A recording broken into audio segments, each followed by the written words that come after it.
San Miguel Beermen tinalo ng Blackwater Elite at Chris Lalata ang maglalaro mga idol para sa Barangay Ginebra. So ayun nga mga idol, at nagkakaroon na nga ng interes ang Barangay Ginebra sa big man ng Phoenix Fuel Master, ang 6 foot 5 inches na si Chris Lalata. Ayon sa nasagap nating balita, maglalaro nga si Chris para sa practice ng Ginebra upang gawing practice big man. Kailangan daw ng Ginebra ng third stinger big man at some of their insider ay kinukonsider nga nilang tawagan ng big man ngayong unrestricted free agent na ang kanyang status. At kung magustuhan pa to ng Ginebra, baka may tsansang mabigyan pa to ng kontrata. Pero as of now mga idol, wala pang negosasyon dyan dahil out of the country pa ang Ginebra para sa kanilang pre-season game. Samantalang sa kabilang side naman ng SMC Group, binitawan ng mga idol na Magnolia Star Hotshots ang kanilang power forward na si Corpus.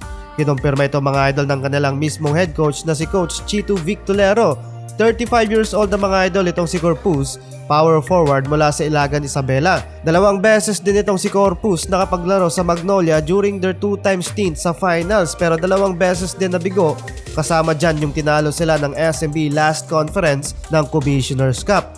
Halos magpa 5 years din itong si Corpus sa Magnolia at this time eto na yung huling yugto niya sa Magnolia. Pero yung isang forward nila na si Joseph Eryubu na nagkaroon ng magandang development nabigyan pa mga idol ng 1-year extension sa Magnolia. Habang sina Gio Halalon, Abu Trotter naman ay na-trade mga idol papuntang Northport, Batangpier pamalit sa Supumor big man na si Xavier Lucero.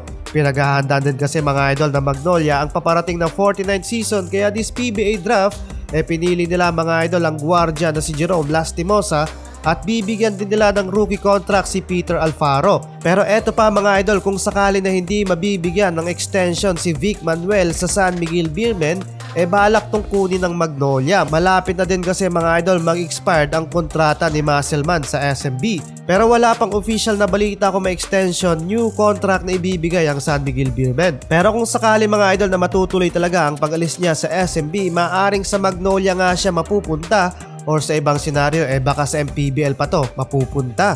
Samantalang balitang tune-up game tayo mga idol, tinalo ng Blackwater Elite ang San Miguel Beermen kahapon. Nagtapos mga idol ang laban sa score na 96-102. Nakapaglaro na dito mga idol ang rookie ng Blackwater Elite na si Cedric Bearfield, at healthy and fit to play na din mga idol ang Supumor guard ng SMB na si Kit Jimenez. Kahit si Junmar Fajardo mga idol balik ensayo na din sa muling pagbabalik niya dito sa Pilipinas.